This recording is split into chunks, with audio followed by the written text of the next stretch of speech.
Hi, my name is Sissy Lemming, and this is my Implementing AT in the Classroom project.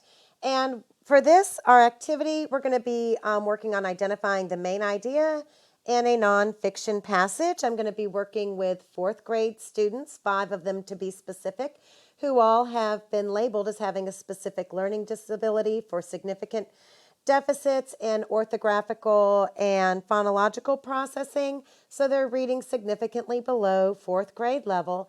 And we're going to be using Snap and Read in my custom AT tool to help us do this activity. This activity is going to be done after already a general ed classroom lesson on identifying the main idea. Now we're coming back into my fourth grade resource room for kids with special needs, and we're going to be working in a small group doing direct explicit instruction, remediating finding the main idea. So to first start off this lesson, my students and I will review what is a main idea, review this little song that we sing about main idea and supporting details. I'll spare your ears. And then I have a sorting activity that I like to do with my kids that I've bought off Teachers Pay Teachers.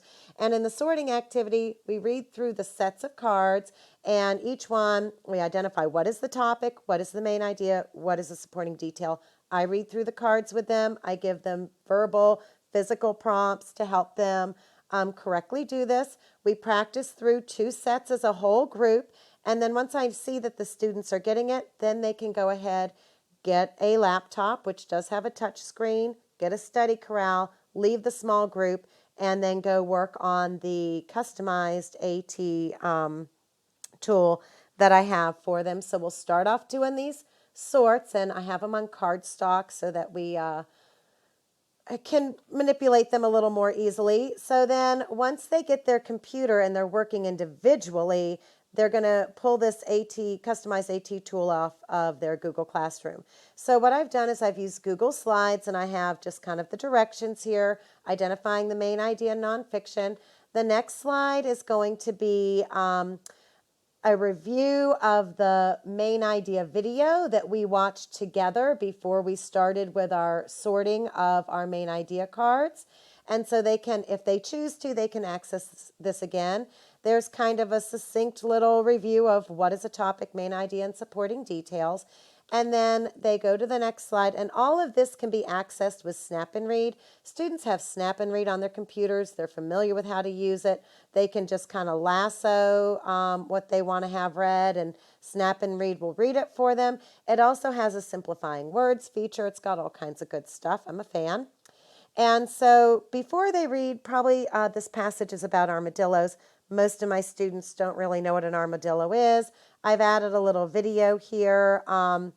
That's just a brief video talking about what are armadillos, where do they live. It shows video of armadillos just to give my kids a little more background knowledge.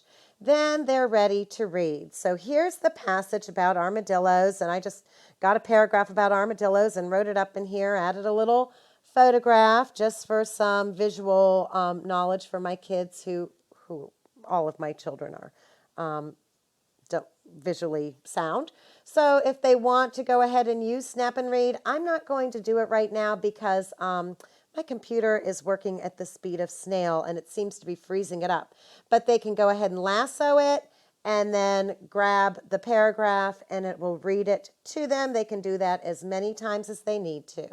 Then the interactive activity that I want them to do is the main idea web. So you can see they have 5 choices here. Again, Snap and Read works perfectly well on this if my connection weren't so slow at the moment.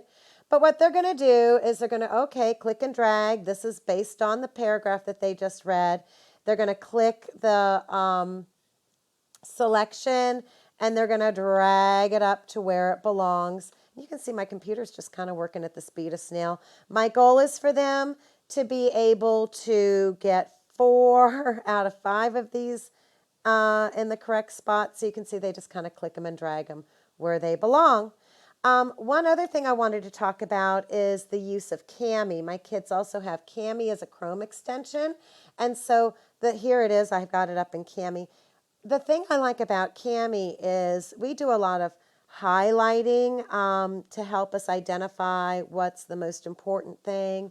And on Cami, they've got all these kind of cool things. And so one of the things that I was thinking my kids could use mostly for this assignment was to be able to draw. So if I wanted to, I could kind of pull out on this the most important idea. So something for everybody to check out if you're interested. I'm using Snap and Read and Cami and my interactive slide assignment here for kids to be able to pull out the main idea. Hope you like the lesson. Thanks. Bye.